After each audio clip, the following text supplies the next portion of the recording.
ज्योतिस्वरूपा पूर्णावतार ज्योतिस्वरूपा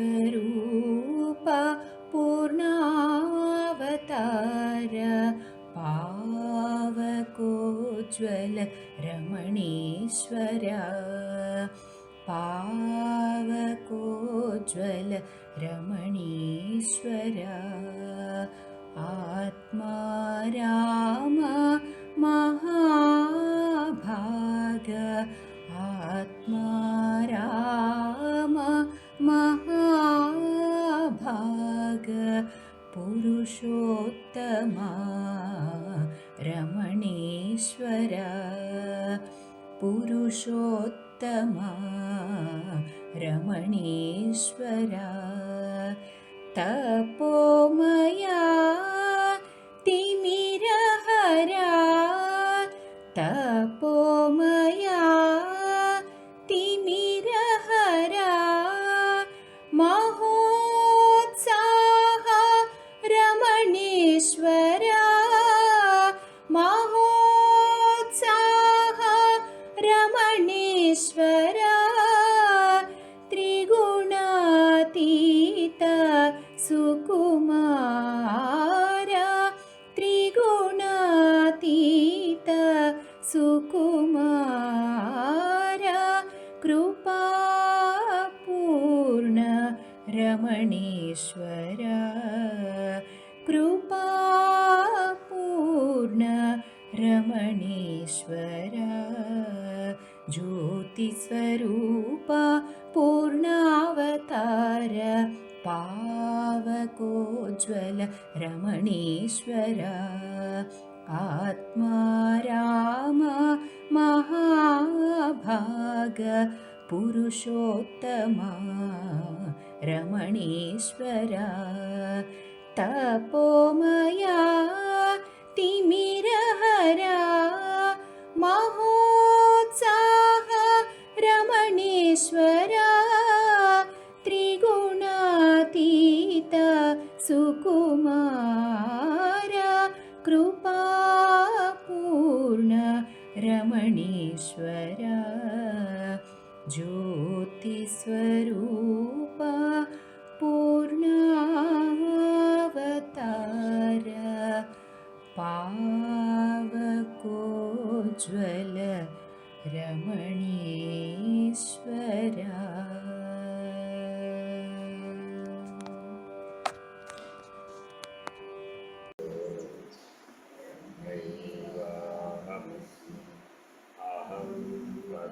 पदार्थरहितः सदाशिवसमारम्भाः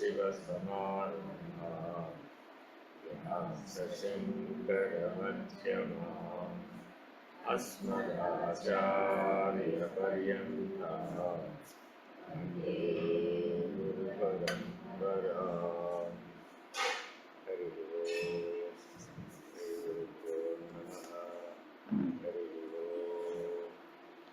ओम्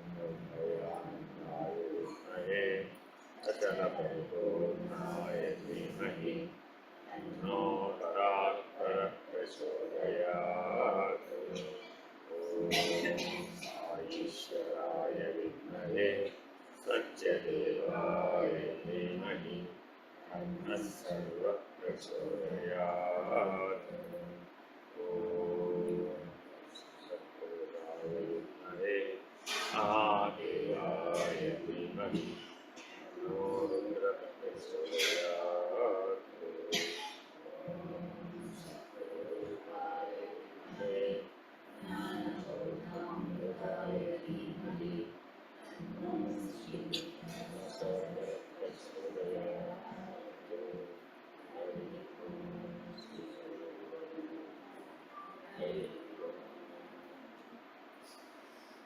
ప్రేమ దర్శనము అనే నారద భక్తి సూత్రాలను మనం విచారణ చేస్తున్నాం.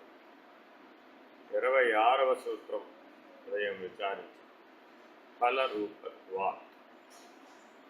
మానవ జీవితం మొత్తం మీద చేసే సకల ప్రయత్నాల యొక్క సిద్ధి దశ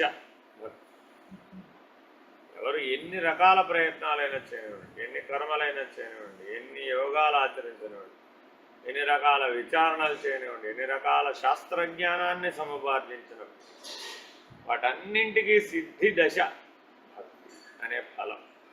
ఈ అనన్య భక్తి అనేటటువంటి ఫలాన్ని అందుకున్నటువంటి వాళ్ళు ఎవరైతే ఉంటారో వాళ్లకు బ్రహ్మానంద ప్రాప్తి కలుగుతుంది.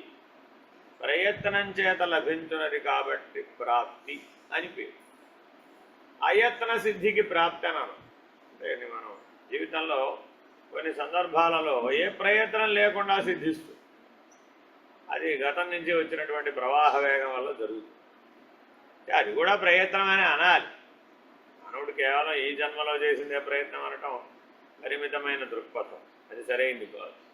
అనేక జన్మార్జితంగా 100 జన్మల నుంచో 1000 జన్మల నుంచో మానవుడు పరమాత్మను తెలుసుకోవడానికి ప్రయత్నం చేస్తూనే. కాబట్టి ఆ ప్రయత్నాల్లో భాగంగానే ఈ జన్మలో కూడా కొన్ని ప్రయత్నాలు చేస్తాం.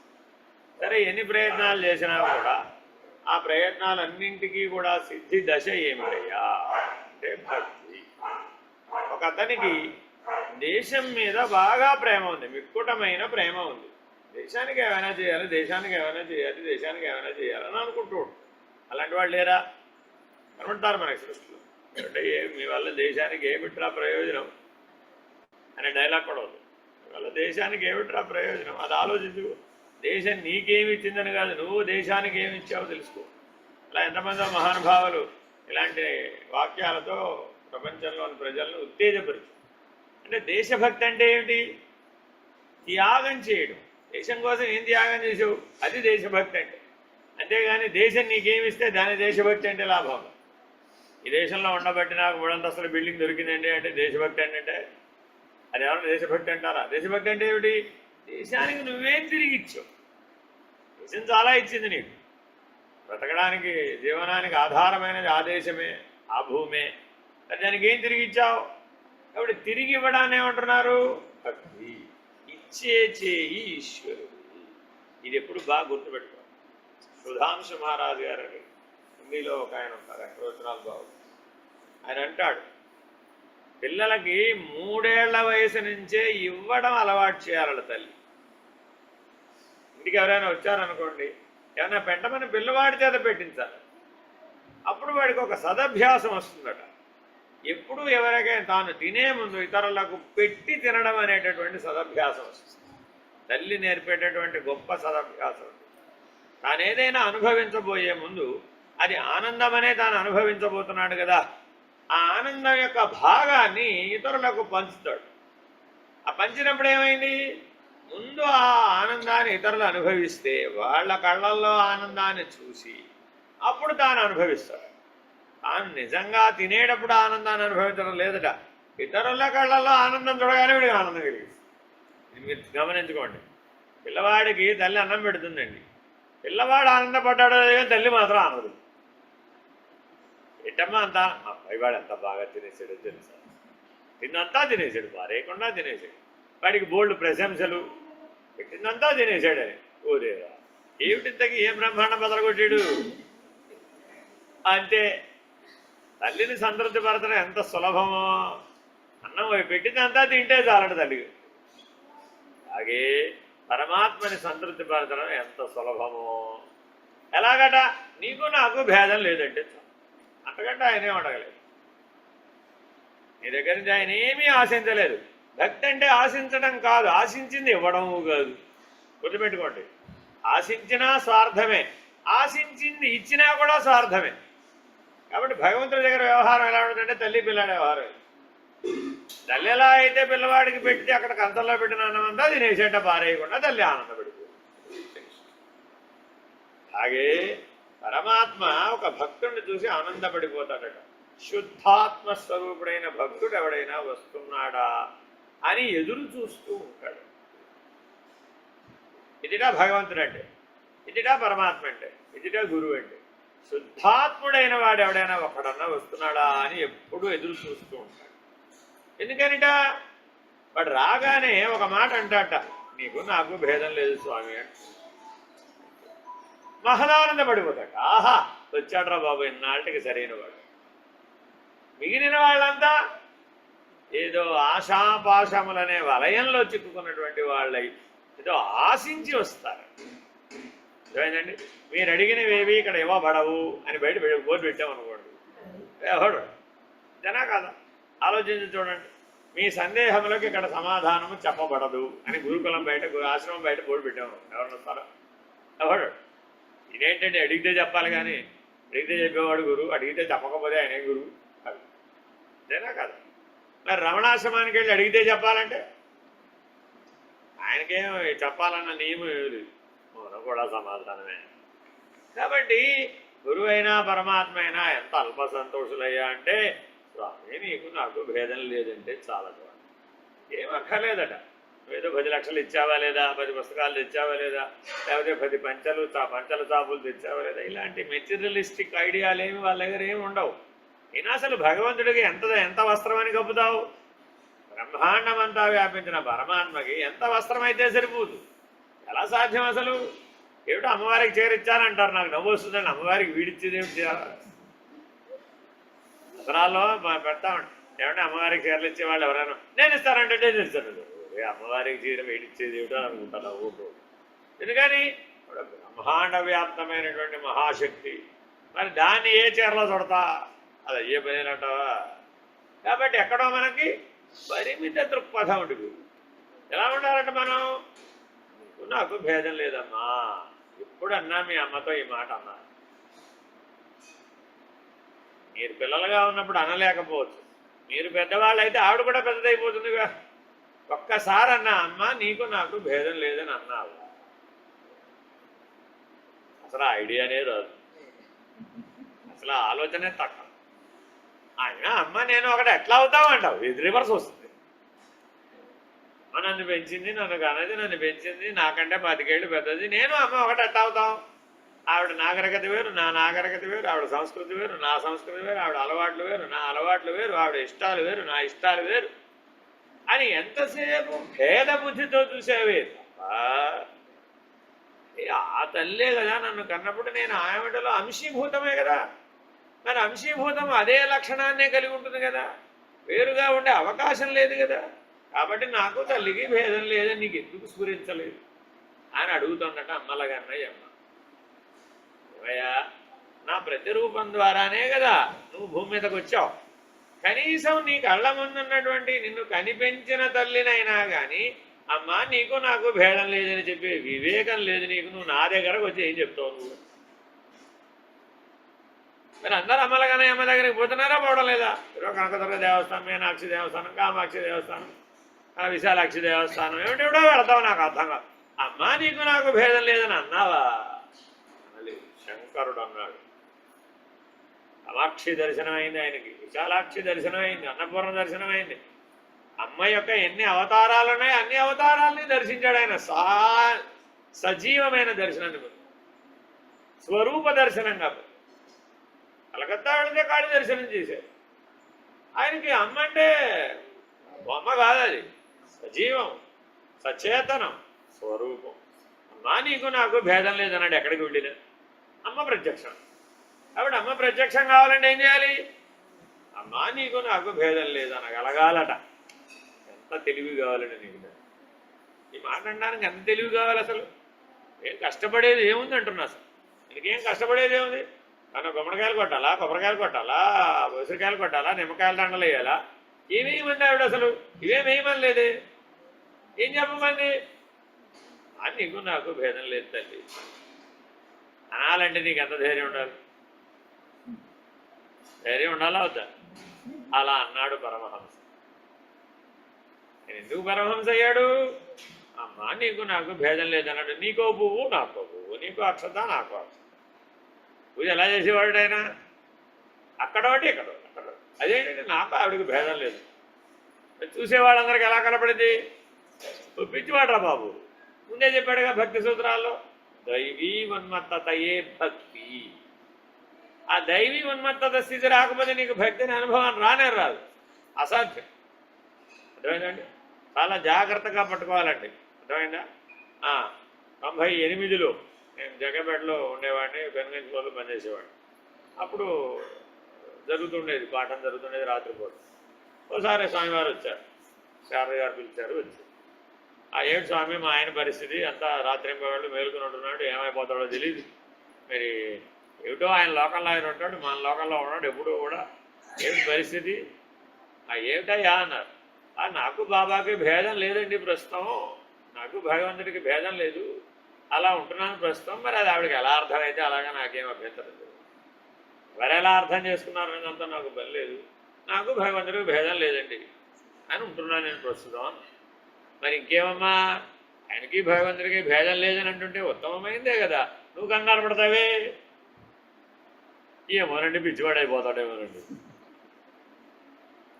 ఇలాగా ఎవరూ లేరు మరి బయట ప్రపంచంలో, ఆ కుటుంబంలో లేరు, వాళ్ళ కుటుంబంలో లేరు, వాళ్ళని అడిగినా వీళ్ళ వాళ్ళని అడిగినా ఎవరిని అడిగినా ఆ గోలేదో మాకు తెలియదమ్మా అంటున్నారు. మరి నాకేమో భయంగా ఉంది, ఈయన ఏమన్నా పిచ్చివాడేమో.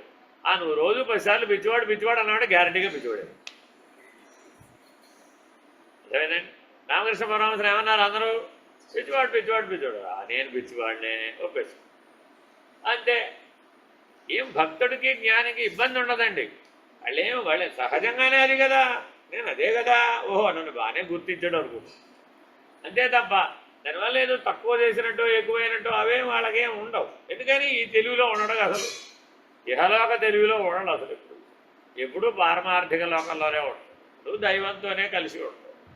ఇప్పుడు దైవంతో కలిసి ఉన్నప్పుడు ఏమైపోయావు, దైవీ ఉన్మత్తత లభించి, అట్టి దైవీ ఉన్మత్తత లభిస్తే అది అనన్యభక్తి, అది సాక్షాత్ మోక్ష ఫలదాయకం, సాక్షాన్మోక్షం. అందుకనే చెప్పేదండి, భక్తిని మించినటువంటి సాక్షాన్మోక్షదాయకం, సద్యో మోక్ష ఫలదాయకమైనటువంటి ప్రాప్తినిస్తుంది. అప్పుడే వచ్చేస్తుంది మోక్షం, ఎప్పుడో ఒక వెయిట్ చేసే పని లేదు. అబ్బో ఏళ్ళు పుళ్ళు వెయిట్ చేయాలని, అబ్బో జన్మలో ట్రై చేయాలని అవన్నీ ఏం అవసరంలా. నీకు ఈ ఒక్క అనన్య భక్తి ప్రాప్తిస్తే చాలు, ఇంకా నీకు ఆ జన్మలో తప్పక మోక్షం వచ్చేస్తుంది. ఇది సాధన సాధ్యమే, నీ జీవితమే దానికి నిదర్శనం. అట్లా లేకపోతే వీలుగా ఇది బాగుంది. సరే, 27వ సూత్రం. ఈశ్వరస్య అప్యభిమానద్వేషిత్వాద్ దైన్యప్రియత్వాచ్చ, ఈశ్వరస్యాప్యభిమానద్వేషిత్వాద్ దైన్యప్రియత్వాచ్చ, భగవంతుడు కూడా అభిమానమును ద్వేషించు, దైన్యమును ప్రేమించు. ఏమిటో దీనుడుగా వస్తేనేమో రాబాబు రానైనా కూర్చోబోయా బాబు అని ఆదరిస్తాడు. నేనంతటి వాడిని వచ్చాను, నన్ను గుర్తించలేదు అన్నాడు. అంతటి వాడు వస్తాను గుర్తించక్కర్లే అన్నాడట. నువ్వు ఎవడవైతే నాకేమన్నా. చూడండి, మానవ సహజమైనటువంటి రియాక్షనేనా కాదా ఇది? శ్రీకృష్ణ పరమాత్మ దగ్గరికి దుర్యోధనుడు అర్జునుడు సహాయం కోసం వెళ్ళారండి. సహాయం కోసం వెళ్ళిన వాడు దీనుడు వలె ఉండాలా అక్కర్లేదా? దుర్యోధనుడు ఎలా ఉన్నాడు? నేను నేనేంటి ఎదరబోతున్నాడు ఏమిటి, నేను వచ్చాను గమనించడం లేదేమిటి, రాజాధిరాజుని చక్రవర్తిని, అంతటి వాడు వస్తే పడుకున్నవాడు లేచి సకల సత్కారాలు చేయక్కర్లేదా, నమస్కారం పెట్టక్కర్లేదా అని అనుకున్నాక మనసులో. మరి ఇప్పుడు అదేమిటది? మానధనుడు, అభిమానధనుడు. మరి అప్పుడు ఆ సుయోధనుడికి మరి జయం చేకూరుతుందా? కాబట్టి నీ అహంకారం, నీ అభిమానమే నీ అపజయానికి ఎవరో నిన్ను ఓడించక్కర్లా. నీ అహంకారం చేత, నీ అభిమానం చేత, నీ అజ్ఞానం చేత, నీ అవిద్య చేత నీవే ఓడు. ఏం ఓడిపోతున్నావు? గెలుపోవటములు అనుకుంటున్నావు కానీ జనన మరణాలనే ఆటలో ఓడిపో. మనం అనేక జన్మలుగా ఒక ఆట ఆడుతున్నాం. ఏమిటి ఆట? జనన మరణాలనే ఆట. ఈ ఆటలో ప్రతిసారి ఓటమే. నీకు ఎందుకు ప్రతిసారి ఓటమే? ఈ అభిమానం చేత, వేరే ఇంకేమి లేదు. అదే దీనుడు అయ్యావనుకో సులభంగా గెలిచేస్తాం.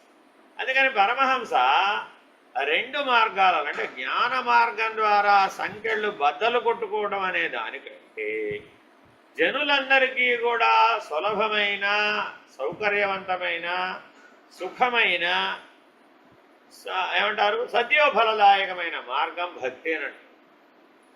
ఆయన దగ్గర సప్త వ్యసనాలు కలిగినటువంటి ఒక జమీందారు గారు ఒక ఆయన పొద్దున్న లేస్తే మత్తు పదార్థాలు పుచ్చుకోకుండా ఉండలేడు. రాత్రి అయితే ఆ జార స్త్రీల జోలికి వెళ్లకుండా ఉండలేదు. లేదా ఇంకా మధ్యకాలంలో మరెవరినైనా కానీ ఆయన అధికార దర్పంతో హింసించకుండా ఉండలేడు.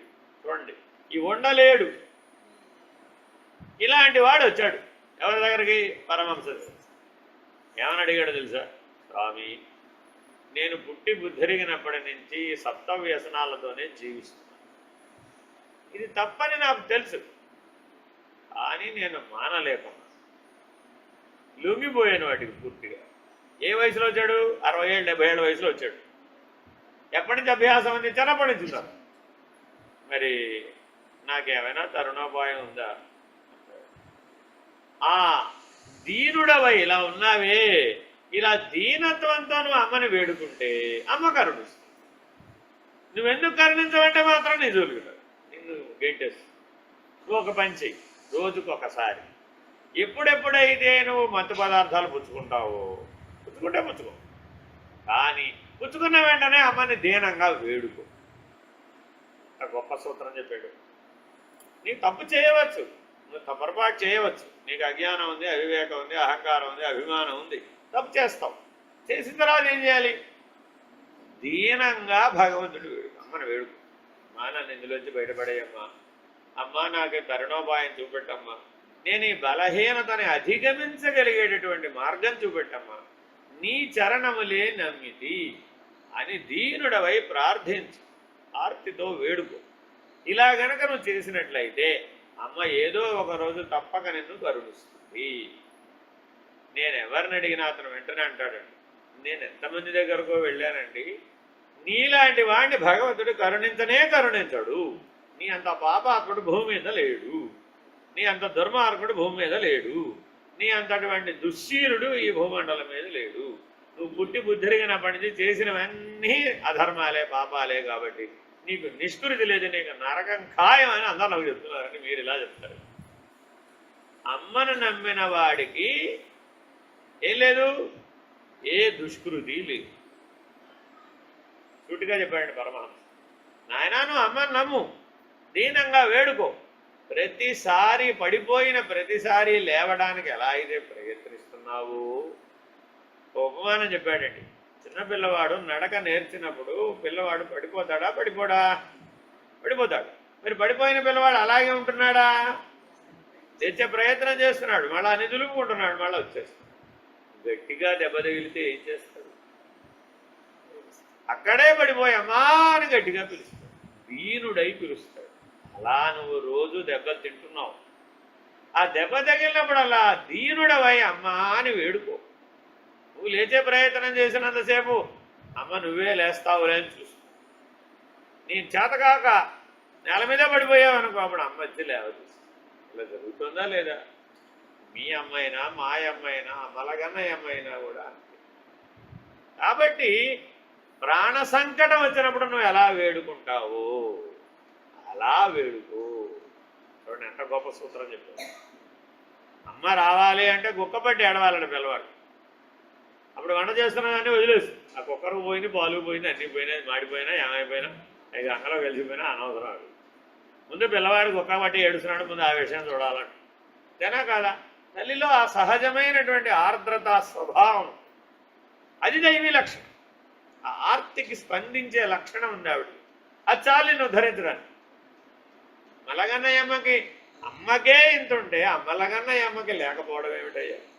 నీకు వేడుకోవడం రావాలి కాదు, ఆర్తితో ఆ అమ్మ కదిలి వచ్చేటట్లుగా దీనుడవై పొర్లి పొర్లి ఏడు.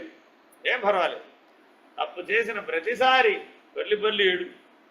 ప్రాణ సంకటంగా భావించుదని, అది అధర్మం చేయడం తప్పని తెలిసి తప్పు చేస్తున్నానని, నువ్వు ప్రాణ సంకటం అని, నా వల్ల కాదని చేతులెత్తి ప్రార్థించు. మీకు ఉపమానం చెప్పారు వెంటనే. అందుకే పరమహంస బోధామృతం భక్తిని కనుక సరిగ్గా తెలుసుకోవాలి అంటే ఆ పరమహంస బోధామృతం బాగా చదవాలి, బాగా చదవాలి. మనకు అణువణువున జీర్ణం అయిపోవాలని అందులో చెప్పినవని. ద్రౌపదిని శ్రీకృష్ణుడు ఎలా రక్షించాడు? గోపికలకు శ్రీకృష్ణుడు ఎలా రక్షించాడు? వాళ్ళు నమస్కారం చేయమంటే వాళ్ళ అభిమానాన్ని వదలకుండా నమస్కారం చేస్తే ఆయన కాపాడా? వస్త్రాలు ఇచ్చాడా? ఇవ్వలేదుగా. ఎందుకని వాళ్ళకి ఆ దేహాభిమానం అనేది పోగొట్టాలనే ఉద్దేశ్యంతో చేతులు ఎత్తి నమస్కరిస్తే ఇస్తాను. అంతకుమించి అక్కడ జరిగింది ఏమి లేదండి. మిగిలిందంతా మానవుల ఊహ. అక్కడేం జరగలేదు. స్నానం చేస్తున్నారు, వస్త్రాలు పక్కన పెట్టాడు, మూటగట్టి పక్కన పెట్టాడు. మా వస్త్రాలు మాకేమని అడిగారు. అడిగితే మీరు చేతులు ఎత్తి నమస్కరిస్తే ఇస్తాను. ఆమె చేతులు ఎత్తి దేవుడికి దండం పెడతాం కానీ నీకు దండం పెడతామా లేవన్నారండి గోపికలు. అహంకారంతో వాళ్ళు అప్పటికి ఇంకా తెలుసుకోలేదు కృష్ణుడు పరమాత్మ.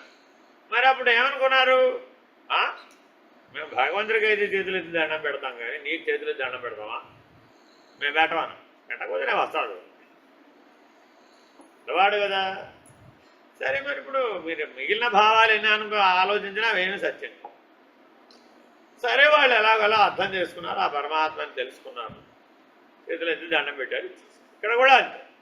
ఆవిడ వస్త్రాపహరణం జరిగేటప్పుడు ద్రౌపది మానహరణం సందర్భంలో ఆవిడ వస్త్రం లాగేటప్పుడు ఆవిడ వస్త్రాన్ని కాపాడుకోవడానికి ప్రయత్నించినంతసేపు భగవంతుడు కరుణించరు. దానికి బాబావారు అంటారు, ఆవిడ ఒక ప్రయత్నం చేస్తూ తన వస్త్రాన్ని వాడు లాగేస్తూ ఉంటే ఎవరైనా ప్రయత్నం చేస్తారు కదా, మానవ సహజమైన ప్రయత్నం చేస్తుంది కదా. అలా చేస్తూ ఓ ద్వారకావాస, ఓ గోకులవాస అలా ఎలాగో పిలుస్తుందట ఆవిడకి ఇష్టం వచ్చిన పేర్లన్నీ. ఓ మధురా నివాస ఇలా ఏవో పిలుస్తుంది. అది పిలుస్తూ ఉంటే మరి అక్కడి నుంచి రావాలి కదా, టైం పడుతుంది. చివరికి చేతులెత్తి నా వల్ల కాదు మహాప్రభో, ఈ వస్త్రాన్ని కాపాడడం నా వల్ల కాదని చేతులు ఎత్తేసింది. ఏదైతే అయిందని చేతులు ఎత్తేసి ఓ హృదయవాస అని గడిగపింది. అవి వెంటనే ప్రత్యక్షమైంది. అక్షయం అన్నాడు. ఏమనలేదు ఆయన, ఏమన్నాడు? అక్షయం అన్నాడు. పరమాత్మ ఎంతో చేయకపోతే నిన్న కూడా చెప్పానండి, నిన్ను పోగొట్టాలంటే భగవంతుడికి ఎంత నువ్వు are not counted on not even as a mosquito. భగవంతుడు మనం దోమంత కూడా కాదు, మన ఉనికి ఏం అక్కడ చాలదు. అలాంటిది భగవంతుడు అనుగ్రహించడం అంటే కేవలం తన సంకల్పం అక్కడే ఉండి అక్షయం అన్నాడు. అంతే, ఆ వస్త్రం అక్షయమైంది, ఫినిష్డ్. ఈయన లాగుతూనే ఉన్నాడు, ఆ వస్త్రం మాత్రం తరగలేదు. ఆ లాగిన వాడికి అర్థం కాలేదు, ఆ సభాసదులకి అర్థం కాలేదు. లాగి లాగి లాగి ఆయాసం వచ్చి పడిపోయి దుశ్శాసనం. మరి ఇప్పుడు మనభంగం జరగవలసినటువంటి సందర్భంలో మాన సంరక్షణం జరపబడింది కేవలం భక్తి యొక్క ప్రభావంతో. ఆవిడ కర్మ పరిధిలో ఎంతకాలం ఆవిడ స్వయంగా ప్రయత్నం చేసినంతసేపు అది సాధ్యపడదు. అదే చేతులెత్తి హృదయవాస నువ్వు తప్ప నాకు దిక్కు లేదురా బాబు అనగానే మనం కూడా చూడండి, ప్రాణ సంకటం వచ్చినప్పుడు ఎట్లా వేడుకుంటాం భగవంతుడు. దీనికి ఒక మాట చెప్తాడండి పరమహంస, దారి లేనటువంటి సందులోకి నీవు వెళ్ళినప్పుడు అప్పుడు ఏం చేస్తావు? దారి ఇటు దారి ఉందని వెళ్ళిపోయావు. చివరికి అది ఎక్కడికి ఎండ్ అయిపోయిందిరా? దారి లేని సందులోకి ఎండ్ అయిపోయింది. అప్పుడు చేతులెత్తి వేడుకుంటావు. అలాంటి సందర్భం వచ్చేదాకా నీకు భగవంతుడి సంగతి అర్థం కాదు.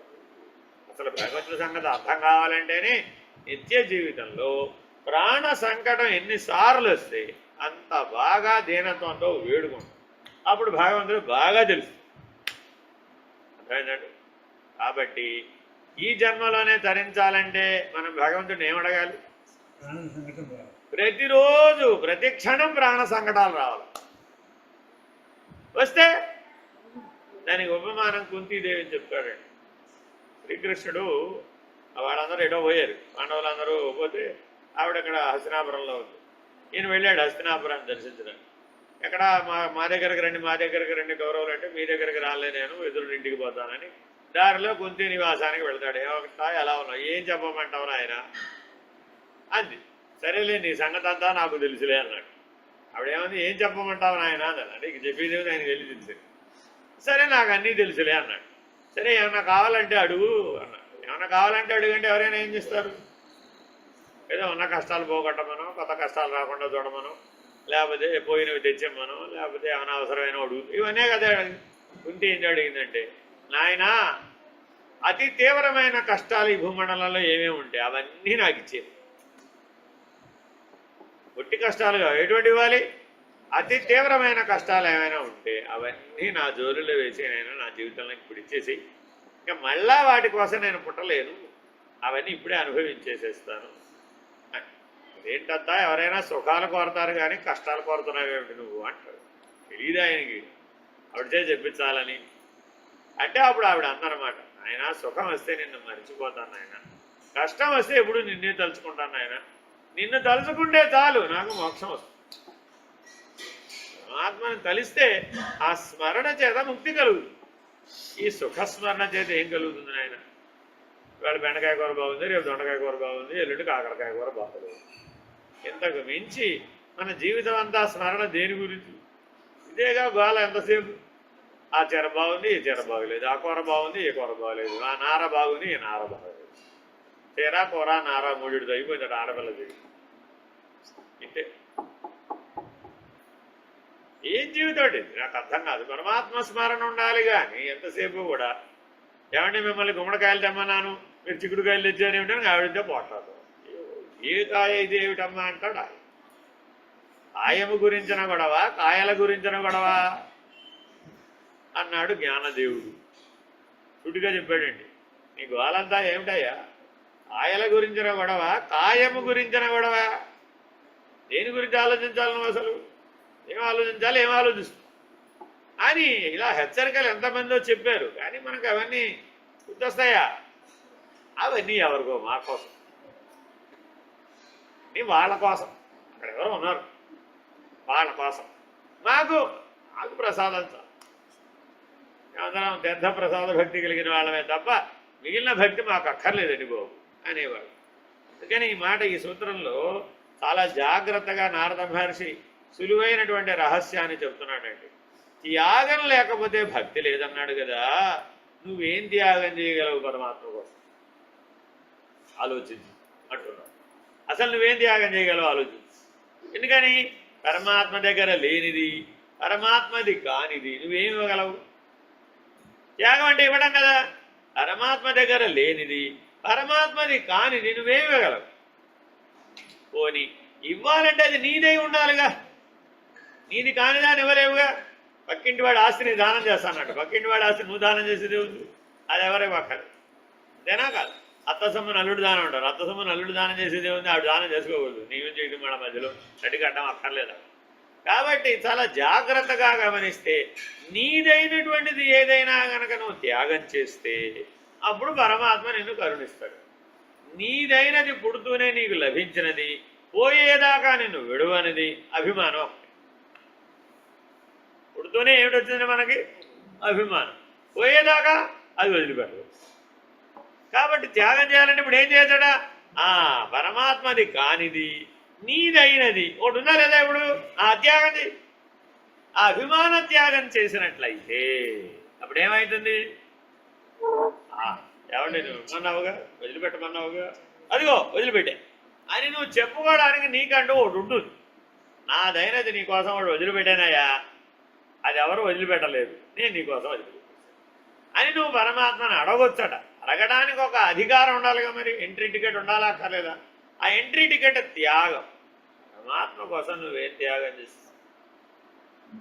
అది ముందు సిద్ధపడి దేవాలయానికి వెళ్ళు, అది సిద్ధపడి గురువు దగ్గరికి వెళ్ళు, అది సిద్ధపడి పరమాత్మని అభిలషించాలి. కానీ మనం ఇది సిద్ధపడకుండానే ఏం చేస్తున్నాం? ఆల్రెడీ నీ కోసం బోర్డు కొబ్బరికాయలు కొట్టానయ్యా బాబు, ఏమిటి అసలే రూపాయి కొబ్బరికాయ బేరవాడి తెచ్చాం. ఈ కొబ్బరికాయలు కొట్టాలంటే మరి ఒక్కొక్క కాయ 50 రూపాయలంటే 50,000 ఖర్చు పెట్టి తెస్తాడా? ఈ కొబ్బరికాయలు కావాలని కోనసీమ వెళ్ళి, కొబ్బరి తోటకి వెళ్ళి, రైతు దగ్గరికి వెళ్ళి, రైతు దగ్గర రూపాయే కొబ్బరికాయ, మార్కెట్కి వచ్చేప్పటికి 50 రూపాయలు. కానీ అది రైతు దగ్గర కొబ్బరికాయ రూపాయని ఇవాళకి కూడా రూపాయే, లేదా 2 రూపాయలు, అంతకుమించి ఉండదు.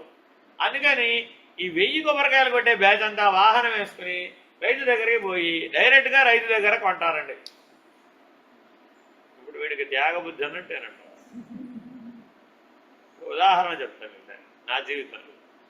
నేను తుఫాన్ డ్యూటీకి ఓ లంకకి వెళ్ళాను, ఆమదాల లంక అని ఓ లంక.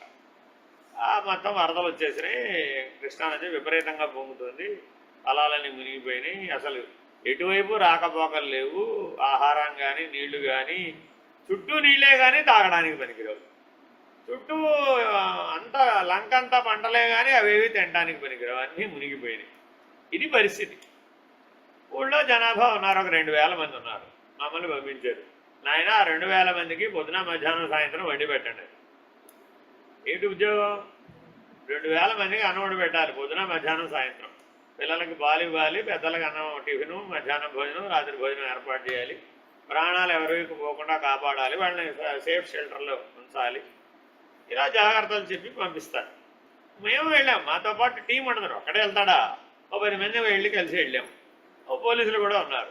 ఎవరుంటే మాత్రమే ముందు అసలు నువ్వు అన్నం పెట్టాలి కదా, పెద్ద సమస్య. 2000 మందికి అన్నం పెట్టాలి. సరే, ఒక రోజు బాగానే గడిచింది, 2 రోజులు బాగానే గడిచింది. ఈ లోపల ఉన్న కూరలు అన్నీ అయిపోయినాయి, అందరూ ఇళ్లలో అయిపోయినాయి. ఏం చేయాలో తెలియదు. అందరం కలిసి ఊరి పెద్దలతో సమావేశం అయ్యాం. ఏమంటే బయట నుంచి మనకి పడవ వస్తేనే ఏమైనా కూర నార వచ్చేది. బయట నుంచి పడవ వచ్చే పరిస్థితి ప్రస్తుతం నదిలో లేదు. అది చాలా స్పీడ్గా ఉంది, ఉధృతిగా ఉంది. అసలు పడవ నడిపే అవకాశం లేదు. మరబోట్లు లాంచీలు వేసుకురావడానికి నదిలో లోతు లేదు. కాబట్టి వరదలు ఉన్న పరిస్థితులు ఇప్పుడు మనం ఏం చేయగలిగింది లేదు. ఉన్న దాంతోనే సర్దుకోవాలి. ఇప్పుడు 2000 మందికి అన్నం వండాలి, ఏం చేద్దాం? అన్నంలోకి ఏమన్నా కావాలిగా, వట్టి అన్నం అంటే బియ్యమే, ఆ రేషన్ బియ్యం ఉన్నాయి, అవి వండేస్తాం. కానీ మరి అన్నంలోకి ఏమిటి ఉండాలి అంటే ఒక ఆయన చెప్పారు, ఏమండి అందరిళ్లలో కూడా 10 లారీల కొబ్బరికాయలు ఉన్నాయి. ఒక్కొక్కరింటో రాసి ఎంత పోసిందంటే 10 లారీల కొబ్బరికాయలు ఉన్నాయి వీళ్ళందరి దగ్గర. అలా 10 కొబ్బరికాయలు ఇవ్వమని కొబ్బరి కూర చేశారు. బాగుందా లేదు? అడిగేవారు 10 కొబ్బరికాయలు. 10 లారీల కొబ్బరికాయలు అన్నవాడు 10 కొబ్బరికాయలు ఇవ్వడం పెద్ద విషయం ఏముంది? అంతేనా కాదా? లేని ఇప్పుడు ఏముంది దాంట్లో? ఇప్పుడు మనకి ఇవాళ రేపు ఇంకో 3 రోజుల పాటు మనకి ఏ కూరలు లేవు. పొద్దున కొబ్బరి పచ్చడే, మధ్యాహ్నం కొబ్బరి కూరే, రాత్రికి కొబ్బరి చారే. ఏం చేసినా కొబ్బరితో చేయాల్సింది, మనకి వేరే ఆల్టర్నేటివ్స్ లేవు అన్నట్టే కనబడుతుంది. అందరు ఇళ్ళకి వెళ్ళి అడిగిరండి కొద్దిగా అని టీం మెంబర్లు అందరినీ పంపించారు. ఓ 2 గంటలు తిరిగి ఒడిచెలుతూ వచ్చారు. ఎవరు కొబ్బరికాయలు ఇవ్వనున్నారు, ఒక్కరు కూడా ఇవ్వలేదు. వాళ్ళ ఊళ్ళో వాళ్ళకే అన్నం వండి పెట్టడానికి వాళ్ళ ఇంట్లో ఉన్నవి 10 లారీల కొబ్బరికాయలు ఉంటే 10 కొబ్బరికాయలు ఇమ్మంటే అన్నంలో కూర ఉండడానికి ఒక్కడు కూడా ఏమైందయ్యా అంటే ఎవరేమన్నారండి, కొన్ని కొనకపోయారా అమ్మమన్నారండి. కొనకపోయారటయ్యా, ఇప్పుడు మనకేం డబ్బులే కాదుగా గవర్నమెంట్కి, వాళ్ళు మనం ఖర్చు పెడితే తర్వాత రేపిస్తారు, అదేం పెద్ద విషయం కాదు. కొనకపోయారా పోనీ అంటే, ఇంతకీ కొబ్బరికాయ రేట్ ఎంత అన్నాడు. 30 అన్నట్టండి అన్నాడు. ఎందుకని అమ్మే పరిస్థితి లేదు, చుట్టూ వరదలు, బయటికి వెళ్ళే పరిస్థితి లేదు, అన్నీ మునిగిపోయినాయి. ఆల్రెడీ వరద వచ్చి ఊళ్ళోకి వరద వచ్చి కొబ్బరికాయలన్నీ నీళ్ళలో మునిగిపోయినాయి, పాడైపోతాయి. ఇప్పుడు దాని రేట్ ఎవడిస్తాడు? ఎవడెవడు? మరి దాని రేట్ ఎంతంటే 30. 30కి 10 కొబ్బరికాయలు కానీ 100 కొబ్బరికాయలు కొనొచ్చు కదా మనవాడు. వాడు అమ్మితే కాదండి, వాడు అమ్మకపోతే నేనేం చేసింది అంటాడు. ఈ మానవుడి లోభ బుద్ధి ఎంతో ఈ విషయం చెప్తుంది. ఏం చేయాలి మరి ఇప్పుడు? ఇదేనే ఏం చేయలేదు. సరే, వెంటనే ఒక ఆల్టర్నేటివ్ ఐడియా ఒక ఆయన చెప్పాడు. మనకు అరటి తోటలు ఉన్నాయండి, వీళ్ళకి అరటి పూలు ఎవరికి అవసరం ఉండదు, గెలలు వచ్చేసినాయి ఆల్రెడీ. మన వాళ్ళని ఎవరన్నా 10 మందిని పెట్టి వాళ్ళకి మీరు కూలీ ఇచ్చి అరటి పూలు కోయించుకురండి, అరటి పూల కూర చేసి పెడతాం మేము. అలాగే గెలలు కోసేసినటువంటి చెట్లు ఉంటాయండి, అరటి కొట్టేసుకురామనండి. ఆ ఊసతోటి మనం 2 రోజులు 3 రోజులు అరటితో వ్యవహారం నడిపించేసేయచ్చు. ఎవరన్నా ఆ గెలలు అమ్మితే అరటికాయలు కొనండి. ఇలాగ ఒక ఆవిడ ఐడియా ఇచ్చింది. ఒక మహాతల్లి చెప్పిన ఐడియా మమ్మల్ని కాపాడిందన్నమాట. అప్పుడు ఆ 4 రోజుల పాటు అరటికాయ కూర, అరటికాయ పచ్చడి, అరటి ఊత పులుసు అన్నీ అంతా అరిటే. 4 రోజులు 2000 మందికి అంతా అరిటే. ఏ కళ్ళన్నాడో వాడు ఒప్పుకున్నాడు, వాడు ఒప్పుకోకపోతే అది ఏం చేయలేం మరి. ఎందుకనంటే మానవుడు త్యాగంతో ఉండవలసిన సందర్భం వచ్చినప్పటికీ కూడా తనలో ఉన్నటువంటి సహజమైనటువంటి అరిషడ్ వర్గాలలో అతి బలమైనటువంటిది కామం అని అంటారండి అందరూ కూడా. కానీ మానవుడికి అత్యంత ప్రమాదకరం లోభం. అసలు పొరపాటును కూడా నేను ఒక్క ఎంగిలి చేయి విదేల్సినవాడు. ఎంతైన విషయం ఏంటంటే ఎవరైతే కొబ్బరికాయలు ఇవ్వనన్నారో వాళ్లే ముందు మందిలో మొదట భోంచేస్తారు. అలాగే ఇంటికి కూడా పట్టుకెళ్తాడు. సాయంత్రం మీరు రాలేమండి, క్యారేజ్ తెచ్చుకున్నాం, పెట్టిచ్చేస్తారా? మా పక్కన టీం మెంబర్ ఉంటారు, వీళ్ళేనండి మన కొబ్బరికాయలు ఇవ్వలేదు. వాడి ఇంటికి వెళ్ళి అడిగితే 10 కొబ్బరికాయలు ఇవ్వమంటే ఇవ్వలేదు, 10 లారీలు కొబ్బరికాయలు. వాడు చూడండి పెద్ద 10 గిన్నెలు క్యారేజ్ పట్టుకొచ్చాడు, 10 గిన్నెలు క్యారేజ్ తోటి ఇంటికి పెట్టుకెళ్తారు. కాబట్టి మానవుడు లోభబుద్ధికి ఏమని చెప్తాం? అర్థం లేదండి. మీకు దీనికి ఒక చిన్న ఉదాహరణ చెప్తాను. తల్లి పిల్లవాడికి 2 లడ్డూలు పెడుతుంది. ఏరా నాకు ఒకటి పెడతావా? నాకు ఇచ్చిన నేను ఎందుకు ఇస్తాను, నేను ఎవరండి? ఎవరిచ్చారు? ఇప్పుడు ఆ పిల్లవాడికి ఎవరు నేర్పారు? సహజ స్వభావం. రజోగుణ ధర్మంలో ఈ అరిషడ్ వర్గాలు సహజంగా ఇమిడి ఉన్నాయి. కాబట్టి ఈ 3 గుణాలని త్యాగం చేయవయ్యా. ఆ 3 గుణాలతో కూడిన అభిమానాన్ని త్యాగం చేయవయ్యా, అప్పుడు భక్తి కుదురు. అందుకని గుణాతీతమైనదే భక్తి. గుణాలని త్యాగం చేస్తే తప్ప నీకు భక్తి రాదండి. మీరందరూ మహాభక్తులని ఎవరన్నా నేను ఒప్పుకోను. ఎందుకని సందర్భం వచ్చినప్పుడు ఆ గుణంతో వ్యవహరిస్తున్నావు. మరి గుణాతీతంగా ఎక్కడ ఉన్నావు? లేవు కదా. మరి లేనప్పుడు భక్తులు అంటావు, నాకు అర్థం కాదు. అర్థం లేదు. 36 సార్లు గుండు కొట్టించానండి. ఎవరికి కావాలి గుండు? భక్తి అంటే ఇవాళ ఏమంటాడు అండి, ప్రతి నెలా తిరుపతి వెళ్ళి గుండు కొట్టుకొస్తాను. ప్రతి నెలా తిరుపతికి వెళ్ళి గుండు కొట్టుకుని ఎవరు రమ్మన్నారని? ఫ్రీగా జుట్టు వచ్చిందని పరమాత్ముడు ఇచ్చాడని ఫ్రీగా గుండు కొట్టుకోవచ్చు. ఫ్రీగా ఏంటంటే 100 రూపాయలు ఇస్తే కొడుతున్నాడు అంట. అది కూడా. కాబట్టి మానవుడిలో ఈ త్యాగ బుద్ధి లేకపోవడం వలన ఈ భక్తి నిలకడగా లేదు. ఎప్పుడైతే భక్తి నిలకడగా లేదో జ్ఞానం వచ్చే అవకాశాలు దాదాపుగా లేకుండా. ఇది అజ్ఞానం పోకుండా పోవడానికి కారణం, ప్రధాన కారణం ఈ సూత్రమే. కాబట్టి నువ్వు ప్రయత్నించి అభిమాన త్యాగం చెయ్యాలి అంటాడు మహా కృష్ణ చైతన్య ప్రభు ఉన్నాడు. ఆయన సంత మార్గం నడిపించాడు. అదే ఇస్కాన్ అయిపోయిన తర్వాత ఆ కృష్ణ చైతన్య మహాప్రభు దేహస్పృహ లేకుండా వెళుతూ ఉండేవాడు. ఆ కృష్ణనామాన్ని ఉచ్చరిస్తూ స్మరిస్తూ అలా వెళ్ళిపోతూ ఉంటే ఆ ఊరిలో ఉన్నటువంటి వాళ్ళు పిచ్చివాడు వచ్చాడని మెడలో చెప్పుల దండలు వేయటం, పిడకల దండలు వేయటం, ఇలాగ రకరకాలుగా ఆయన అవమానించారు. అసలు ఆయనకి మెడలో పోలహారం వేశారో, చెప్పుల దండ వేశారో, పిడకల దండ వేశారో స్పృహే లేదు. అతిట అభిమాన త్యాగం అంటే ఈ ఉపమానం చెప్తాడండి. ఆయన ఎందుకని ఎన్ని సంవత్సరాలు ఎన్ని వేల సంవత్సరాలైనా ఆయన గురించి చెప్పుకోవాల్సిందట. భక్తి అంటే చైతన్య మహాప్రభు సంగతి చెప్పవలసిందేనట. ఎందుకనంటే అభిమాన త్యాగం అంటే ఆయన సాక్షాత్తు నిలువెత్తు దర్శనం, తర్పణం అన్నమాట. కాబట్టి మానవమానములను ఛేదించడం అంటే ఏదో మనింటో మనమే మన గుర్తింపు కోసం పోరాటం కాదు. మానవ జీవితం అంతా ఏమిటి? నన్ను గుర్తించలేదో, నన్ను గుర్తించలేదో, నా విలువ తీసేశారో, నా విలువ జీవితం అంతా ఒకటే గోల. దానివల్ల ఏమైనా ప్రయోజనం ఉందా? శూన్యం, అసంతృప్తి తప్ప ఏమీ లేదు. ఎందుకని పెద్ద సూర్యుడు ముందు ఒక దోమ వెళ్ళిందట, నన్ను గుర్తిస్తావా లేదా అని. ఎప్పుడు గుర్తించాలి ఇప్పుడు ఆ సూర్యుడు? ఆయన గుర్తించే లోపల ఇప్పుడు పని అయ్యేపోతుంది. ఈ గుర్తింపు కోరే వారందరూ ఆ దోమల వంటి వారు పరమాత్మ. ఎవరిని అడుగుతున్నావమ్మా నిన్ను గుర్తించమని?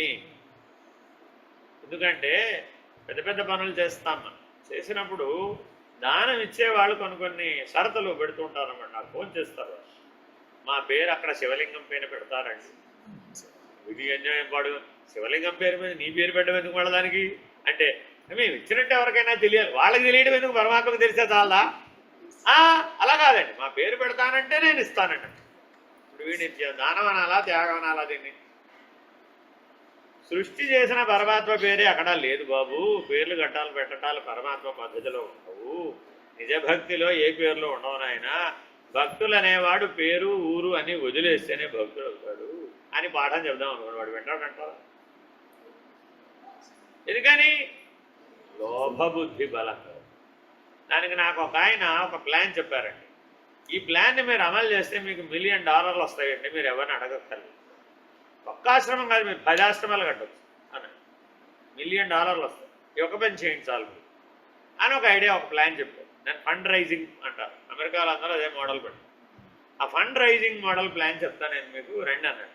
వాళ్ళ ఇంటికి కూడా వెళ్ళేది అమెరికాలో. ఏదో చెప్తాను అడగారు. అంతా చేసే స్టోరీ చెప్పారు. ఆ బిలియనీర్ ఉన్నాడు, ఈ బిలియనీర్ ఉన్నాడు, వాడున్నాడు, వీడున్నాడు, వాళ్ళని వీళ్ళని ఈ బిలియనీర్లు అందరినీ కూడా మీరు మీ ఆశ్రమంలో అదేమిటి ఏమంటారు, ఏదో స్టేక్ హోల్డర్స్, ట్రస్టీలు, ఏదో మొత్తానికి పేరు ఏదో ఆ రకరకాల పేర్లు అని చెప్పుకొచ్చాడు. ఇవన్నీ ఇలా పెట్టండి, ఇలా పెట్టి అలా పెడితే వాడు ఆ బిలియనీర్ ఇదిగో ఇంతడా ఇన్ని వేల డాలర్లు ఇస్తాడు, ఇన్ని వేలు ఇస్తాడు, ఈ ముగ్గురు కలిశారంటే చాలు మీకు $1 మిలియన్ వస్తాయి అని పెద్ద ప్లాన్ చెప్పి అంతా విన్నా. ఏమి జరిగే పనులు కావాలి. ఏంటంటే ఇంత అద్భుతమైన ప్లాన్, $1 మిలియన్ అండి అన్నాడు. చేసుకోను, నాకేం ప్రయోజనం. భక్తి కలిగినప్పుడు పట్టెడైన నిస్సాల ఏమన్నా పద్యం తెలుసుకున్నాయన. గంగగో ఉపాలు గరిటెడైనను సాలు, కడివడైన నేను ఖరమ పాలు, ఇవన్నీ గాడిద పాలు లాంటివి నాయన. ఈ కడివడి పాలు నేనేం చేసుకో అవసరం లేదు. నాకు ఎందుకు $1 మిలియన్ అసలు? నాకేం పని? నాకున్న పని ఎంత? మహా అయితే $4,000 $3,000 అవన్నీ మా వాడు ఇస్తారు. అలా $10 ఇస్తే మా పని అయిపోయింది. అలా ₹10 ఇచ్చినా అయిపోయింది. నాకు డాలర్లే అక్కర్లేదు. ఇంకా వారే డబ్బు ఇస్తేనే కట్టాలంటే భారతదేశంలో ఇన్ని ఆలయాలు ఆశ్రమాలు లక్షల్లో ఆలయాలు ఆశ్రమాలు ఎవరు నడుపుతున్నారు? అమెరికా వాళ్ళే నడుపుతున్నారా? మీరు లేకపోతే భారతదేశంలో ఆలయాలు ఆశ్రమాలు నడవా?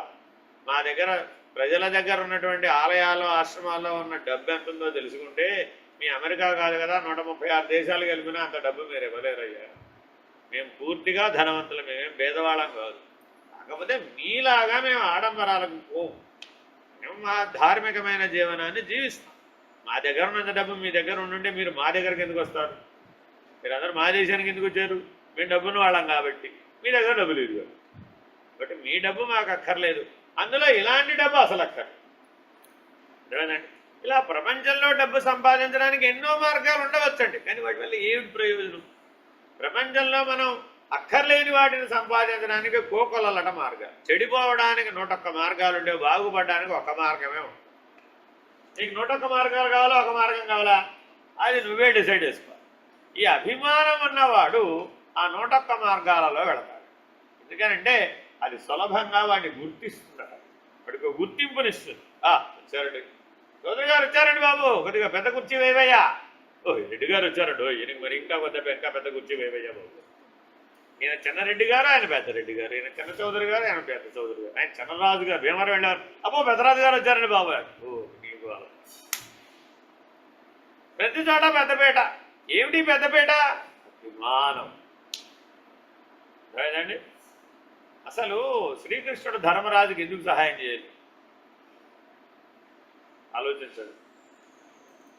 నిజానికి మాట్లాడితే ఆయన ఎప్పుడు శ్రీకృష్ణుడి సహాయాన్ని డైరెక్ట్గా అర్థించాడా?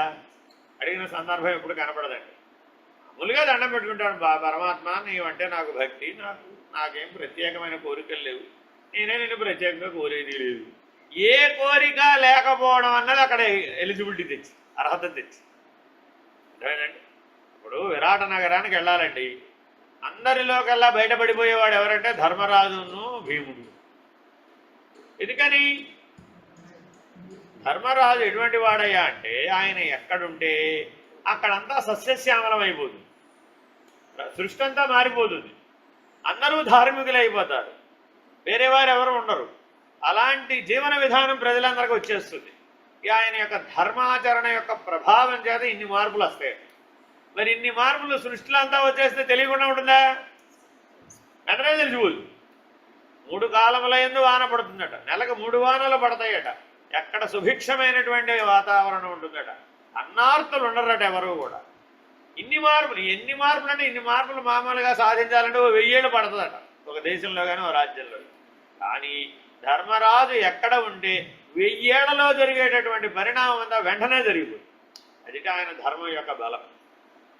అంత బల సంపన్నుడు తనను తాను దాచుకోవడం ఎట్లా? మిమ్మల్ని ఇప్పుడు మీరు బయటకు వెళ్తే ఒక 1000 మంది మీకు గుర్తించే పరిస్థితి ఉందండి. రోడ్డు మీదకి వెళ్ళి మీరు ఎక్కడికి వెళ్ళినా 1000 మంది మీ వెనకాల వస్తారు అనుకో. మిమ్మల్ని మీరు రహస్యంగా వెళ్ళండి, వెళ్ళి రాగలుగుతారా? మరి సంవత్సరం పాటు ఉండాలి మరి విరాట నగరంలో, ఎలాగా? అందుకని కంకు భట్టు వేషం వేసాడు. గడ్డం లేదు ఆయనకి, గడ్డం పెంచేసాడు. జుట్టు లేదు, జుట్టు పెంచేసాడు. తలపాగా లేదు, తలపాగా చుట్టేసాడు. మెడలో ఏ మాలలు లేవు, అన్ని పూసల మాలలన్నీ వేసేసాడు, రత్నాభరణాలన్నీ తీసేసాడు. కాషాయ వస్త్రం కట్టాడు, విభూతి రేఖలు దిద్దాడు. అంతా మారిపోయాడు.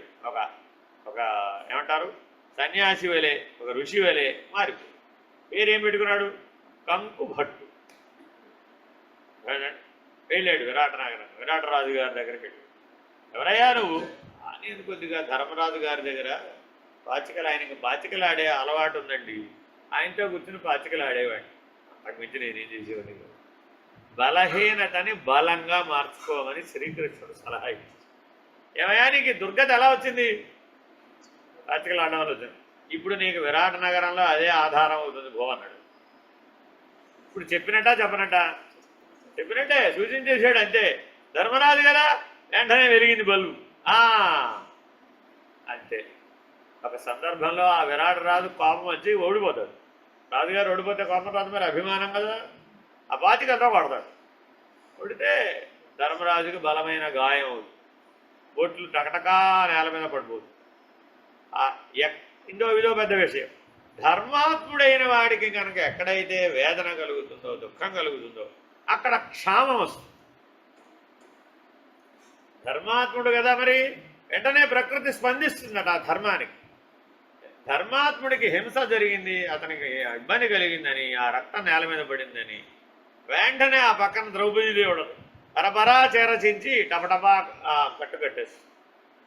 వెంటనే విరాట రాజుకు ఆగ్రహం వస్తుంది. ద్రౌపదిని ఆ సేవకుడిని నేను కొడితే దెబ్బ తగిలితే కట్టుకట్టావు అనుకోవచ్చు, నా ఆజ్ఞ లేకుండా, నా రాజ్యంలో నా ఆజ్ఞ లేకుండా నువ్వు కట్టుకడతావు అని సైరంధ్రి మీద కోపం. ఆవిడ అప్పుడు మరి ఒరిజినల్గా ఎవరు? మహాపతివ్రత ద్రౌపది. ఆవిడ గట్టిగా కళ్ళు తెరిచి గట్టిగా సమాధానం చెప్పలేదా? చక్రవర్తి భార్య, పెద్దంటే ఆడపడుచు, ఏం అభిమానం ఉండదా? అసలు పుడుతూనే ఆవిడ అభిమానవతి. సరే మరి అటుపక్క సుయోధనుడు, ఇటుపక్క ద్రౌపది, వీళ్ళిద్దరే ఆ మహాభారత యుద్ధానికి కారణం. వాళ్ళిద్దరు అభిమానవంతులు. అందుకే స్వర్గారోహణప్పుడు కూడా ముందు ద్రౌపది పడిపోతుంది. కాబట్టి చాలా జాగ్రత్తగా ఈ అభిమానం అన్నటువంటి సమస్యని పరిష్కరించుకోవాలి మానవుడు. మహామహా కారణజన్ములే ఈ అభిమానాన్ని వదలలేక పరమాత్మ చేతిలో నిహతులయ్యారు. పరమాత్మని ఒక సందేహం అడుగుతారు. భీష్ముడు అపశయవే పడుకున్నాడు. భీష్ముడిని అడుగుతారు, పరమాత్మను కూడా అడుగుతారు. కారణజన్ముడు అతి దీర్ఘకాలం జీవించాడు. కురు సామ్రాజ్యాన్ని మొత్తం తన భుజస్కంధాలపైనే మోసాడు. త్యాగశీలి. త్యాగం అంటే భీష్ముడిదే. మరి ఎన్నో మంచి లక్షణాలు ఉన్నాయో, దైవీ లక్షణాలు ఉన్నాయి. ఇన్ని దైవీ లక్షణాలు ఉన్నవాడికి ఇంత దురవస్థతో కూడిన మరణం ఎలా వచ్చింది? అపశయ్యమైన అంతకాలం వాళ్ళు ఎందుకు ఉండవచ్చు అని ఆయన్నే అడిగాడు. అప్పుడు ఆయన చెప్పాడు, నేను ద్రౌపదీ మాన సంరక్షణ సమయంలో ఇది అధర్మం అని చెప్పకుండా మౌనంగా ఉన్నాను. ఎందుకని అంటే ఆ దుర్యోధనుడు పెట్టినటువంటి ఉప్పు పులుసు తిన్నాను. దాని ప్రభావం చేత నన్ను మాట్లాడనివ్వకుండా నా మనసు మోగబోయి, నా నోరు మోగబోయి. అందుకని ఆ అధర్మార్జనతో వాడు పెట్టినటువంటి ఆహారం వల్ల తయారైన రక్తం అంతా బొట్టు బొట్టు బొట్టు బొట్టుగా కారిపోయేటంత వరకు నేను ఈ అంపశయ్య మీద ఉండాలని పరమాత్ముడు నిర్ణయించాడు. అంటే పరమాత్మ వేసే శిక్ష, శిక్షణ నువ్వేమనుకుంటావు? భీష్ముడు అంతటి వాడిని కూడా అభిమానం అన్న విషయంలో క్షమించలేదు. ఏమండి?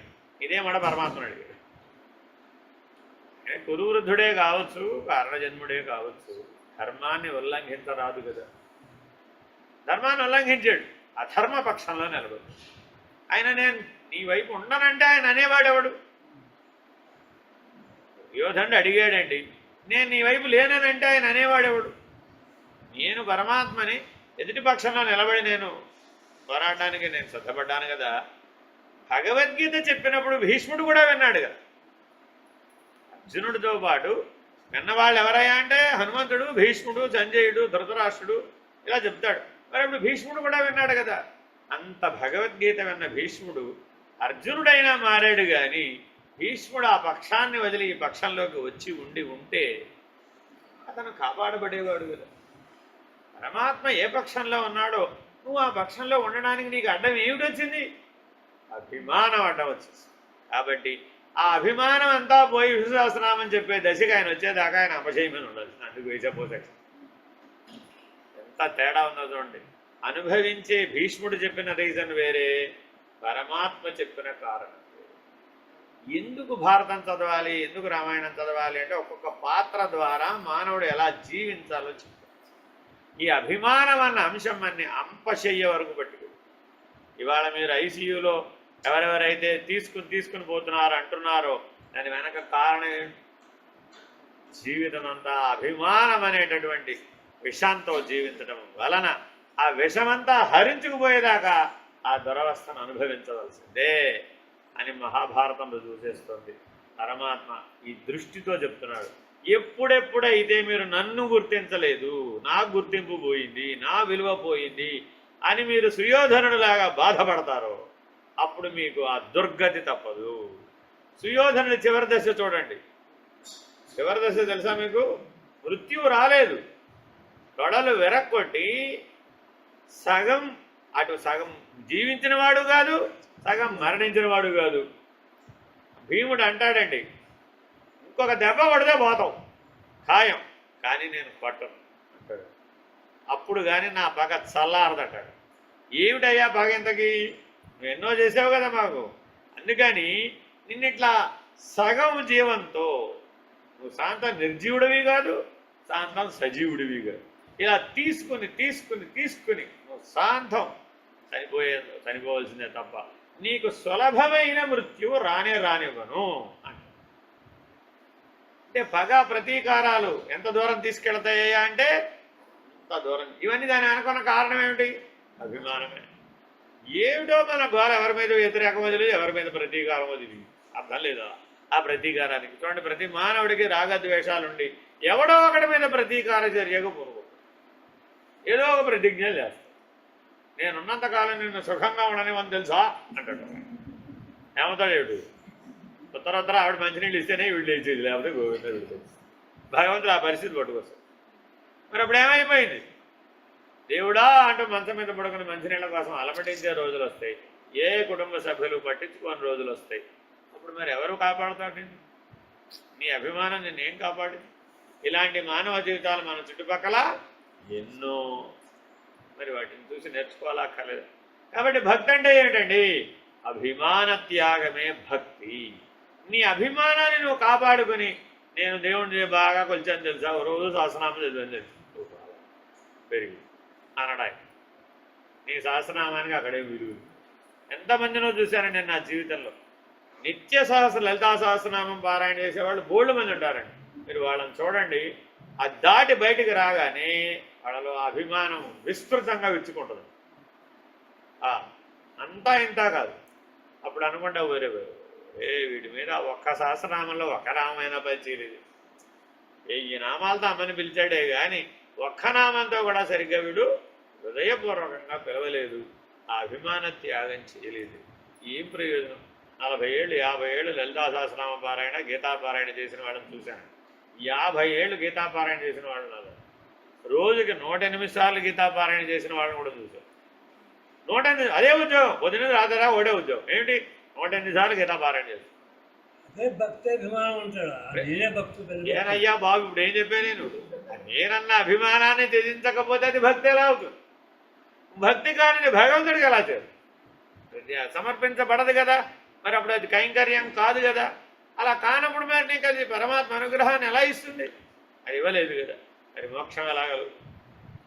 వాడిలో దుఃఖం పోదండి. ఎంతైన విషయం ఏంటంటే 50 ఏళ్ళు గీతాపారాయణ చేస్తాడు, వాడికి దుఃఖం పోదు.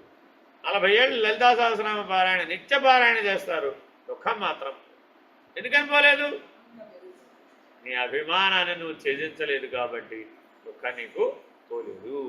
ఎప్పుడైనా సరే నీకు దుఃఖ స్పర్శ కలిగిందంటే ఖచ్చితంగా నీకు అభిమానం ఉన్నట్టే, సందేహం లేదు. వాస్తవముగా భగవంతునికి ఎవరి మీద కానీ దేని మీద కానీ రాగద్వేషములు ఉండవు, ఇక అరువు సమానులే. కానీ దేహాదులందు అభిమానం కలవానిని వారు తప్పక దండించరు. అందరినీ కొడుతుందా?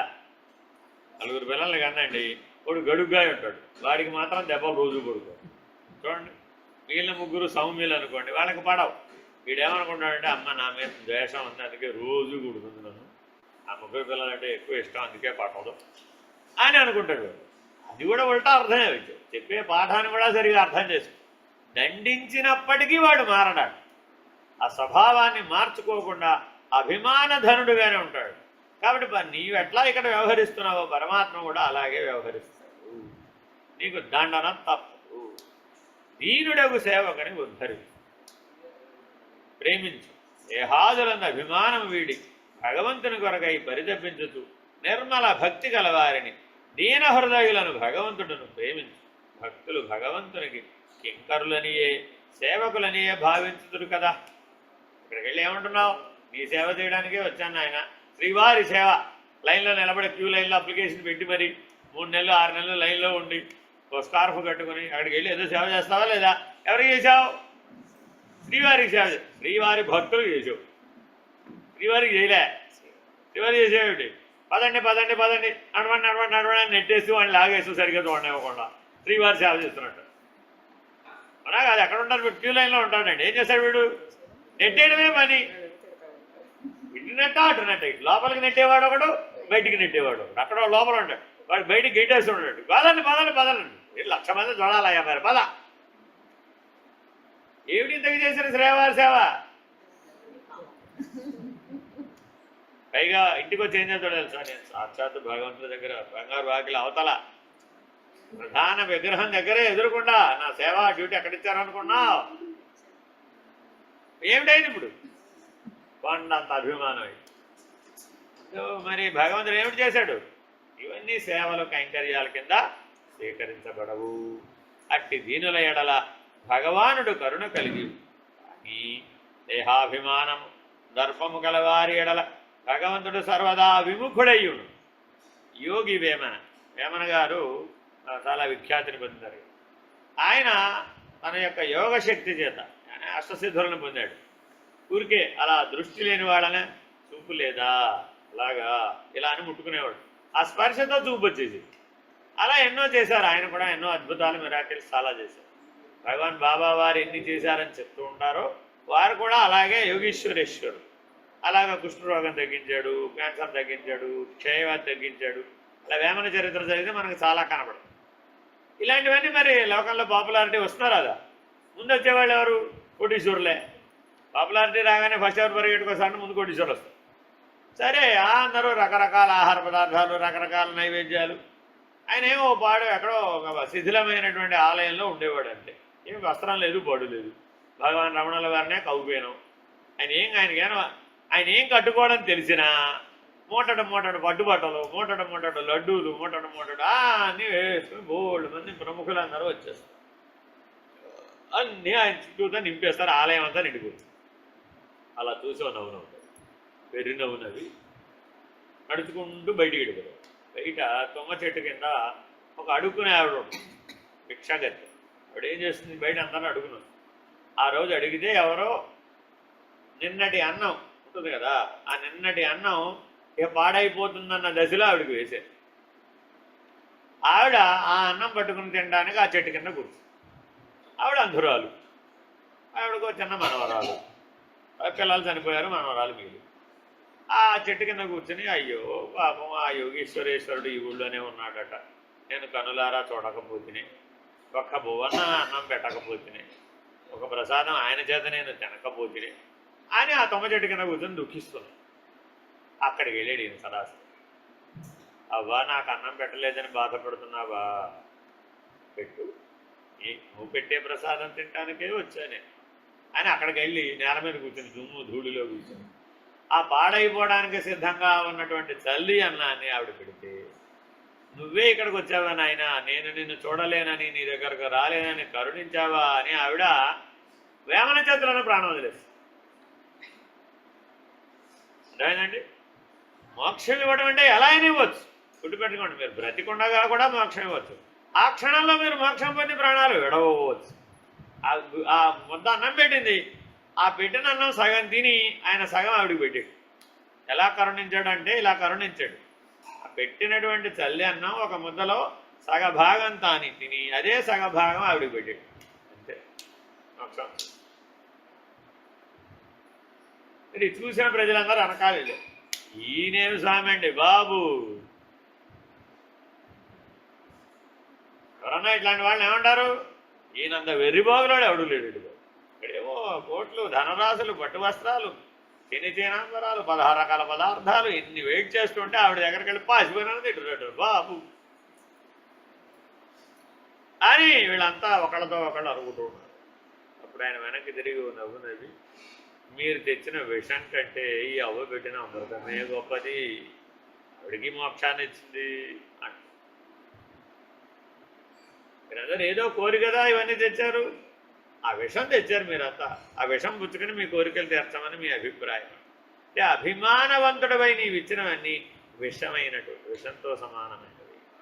అదే అనన్య భక్తి చేత ఇచ్చినటువంటి పిడికెడైనా కూడా అది అమృతప్రాయమైనటువంటిది. ఈ సత్యాన్ని మరవకూడదట. కానీ దేహాభిమానం దర్పము గలవారి ఎడల భగవంతుడు సర్వదా విముఖుడై ఉండును. ఇది వెరీ వెరీ ఇంపార్టెంట్ అండి, అండర్లైన్ 100 times. విముఖుడై ఉండును. నీ అంతరంగాన్ని గమనిస్తాడండి, నీ హృదయాన్ని గమనిస్తాడండి. నీ అహం బీజం ఆ విషం అంతా ఎక్కడ ఉండదంటే నీ హృదయంలో ఉండదు. చూడగానే గ్రహించగలడు, అంతే, ఒక చూపుతో గ్రహించగలడు. ఆయన నీ అభిమానం నీ అహంకారం ఆయన ఏం చేస్తాయి. ఒక ఆయనకి సూర్యుడి మీద కోపం వచ్చాడు, ఏం చేస్తాడు ఇప్పుడు? సూర్యుడి మీద కోపం వస్తే చేసేదే ఉంది, నాకు నీ మీద ఎంత కోపం వచ్చానంట. సరే ఏమిటంట అయితే. అలాగే గురువు మీద పరమాత్మ మీద మీకు కోపతాపాలు వస్తే ఏం ప్రయోజనం? పెద్ద ప్రయోజనం లేదు దానివల్ల. అర్థమైందండి? అందుకని దైన్యం అనగా పిరికితనము కాదు. మళ్ళీ ఎక్స్ప్లెనేషన్ ఇస్తున్నాడు. దీనత్వంతో ప్రార్థించమన్నాడు కదా, పిరికితనంతో ప్రార్థిస్తే కరుణించడు. గుర్తుపెట్టుకోవాలండి. ధీరత్వం ఉండాలి, కానీ దీనత్వం రెండు సైమల్టేనియస్గా ఉండాలి. లోపల హృదయంలో ఎలా ఉండాలట?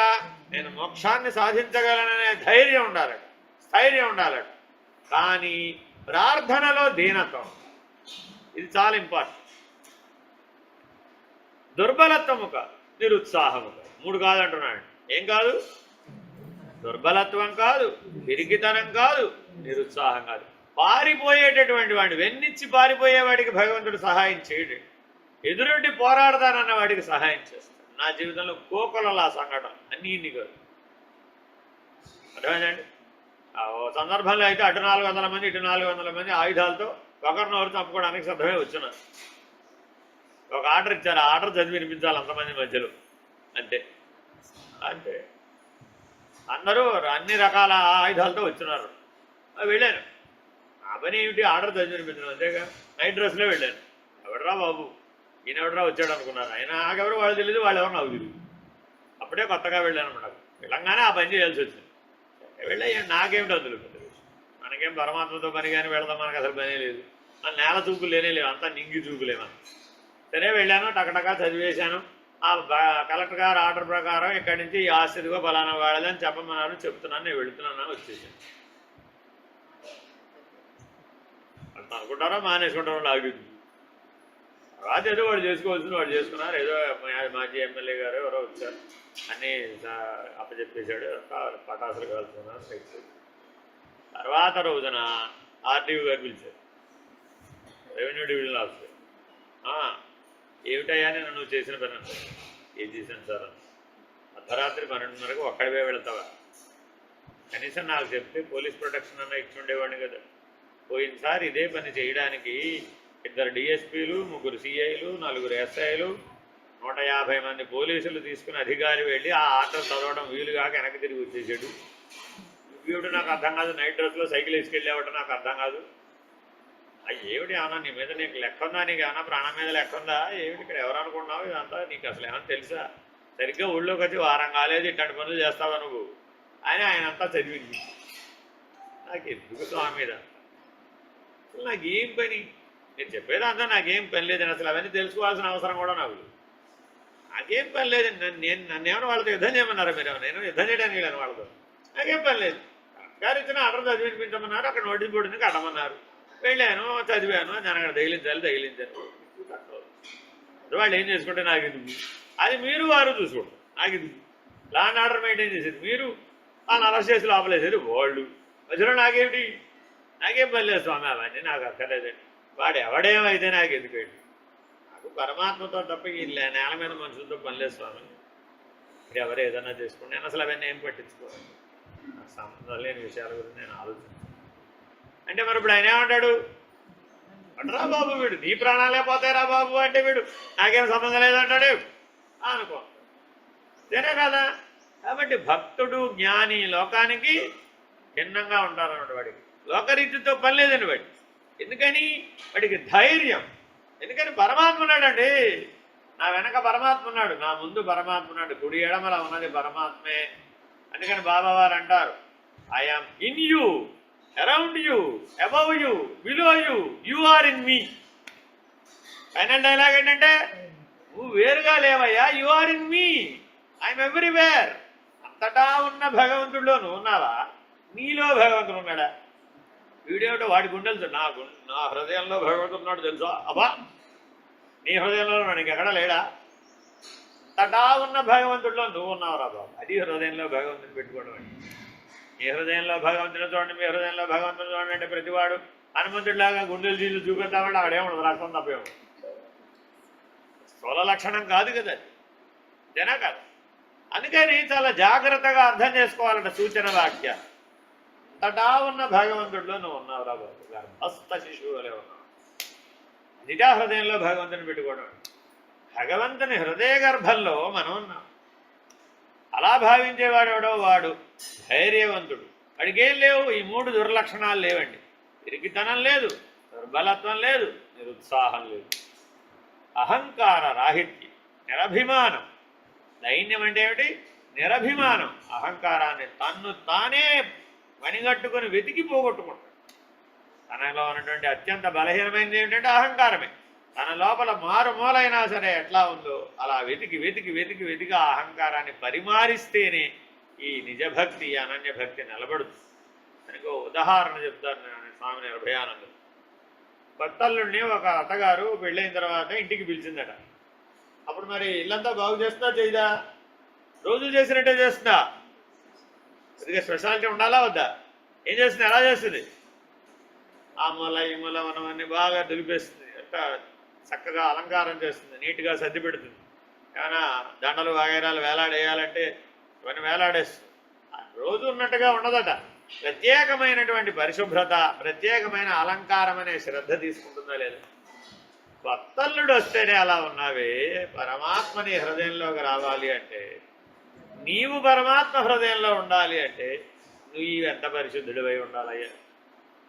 ఇటువంటి దైవీ లక్షణాలు ఉండాలి నీళ్ళు, అప్పుడు కదా ఇది సాధ్యమయ్యేది. కాబట్టి కొత్తల్లుడికి ఇచ్చినంత ప్రాధాన్యత కూడా మన పరమాత్మకి ఉంటుంది. అభిమానం అన్నవాడు చేస్తున్నది ఏమిటయ్యా అంటే, వాళ్ళ ఇంటి అల్లుడికి ఇచ్చినంత ప్రాధాన్యత కూడా పరమాత్మకి ఇవ్వడం. ఇంక వీడిని ఎలా కరుణిస్తాడు?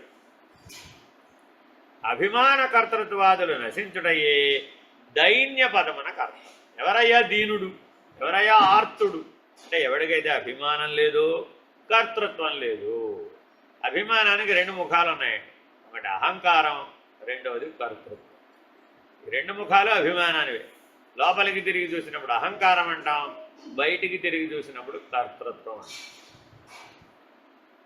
బహిర్ముఖంలో అదే కర్తృత్వం అని పిలువబడుతోంది, అంతరంగంలో అదే అహంకారం అనే పిలువబడుతుంది.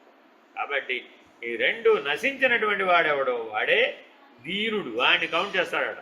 అలాంటి వాడిని రాగానే భగవంతుడే ఎదురు వెళ్ళి 2 2 2 అని పిలిచి కూర్చోబెట్టాడు. అలా వచ్చిన వాడు కుచేలుడు. ఎందుకు కుచేలుడికి అంత ప్రాధాన్యత ఇచ్చాడు? ఆయన దీనత్వంతో జీవించాడు. ఆయన ఆ దీనత్వం వల్ల ఏమైంది? అతనికేమి నష్టం రాలా, ఏదో కాసేపు కష్టాలు పడ్డట్టు కనబడుతోంది. కానీ పరమాత్మ యొక్క ఎదురొచ్చి తీసుకువెళ్ళినటువంటి పరిస్థితి ఒక కుచేలుడికే. చెప్పండి శివయ్య గారు. లేదండి, మీరు నేను దగ్గర నుంచి కాల్ వచ్చింది, నేను ఇక్కడ పుట్టపర్తిలోనే ఉన్నాను. సరే, జాగ్రత్తగా గమనిస్తే శ్రీకృష్ణ పరమాత్మ స్వయముగా తాను ఎదురేగి సత్కారం చేసింది ఒక్క కుచేలుడు, ఎవ్వరికీ చేయలేదు. మహాభారతం మొత్తం మీద కారణ జన్ములు ఎంతమందో ఉన్నారు, మహర్షులు ఎంతమందో ఉన్నారు, దైవీ సంపన్నులు ఎంతమందో ఉన్నారు, ఎవరికి ఆ గౌరవం దక్కలేదు. ఎవరికి దక్కింది? ఒక్క కుచేలుడికే దక్కింది. స్వయముగా ఆయన తన సింహాసనంలో కూర్చోబెట్టి అష్టభార్యల చేత సేవ చేయించాడు. ఒక్కొక్కరికి ఏం చేయాలో పని నిర్దేశించి మరీ చేయించాడు.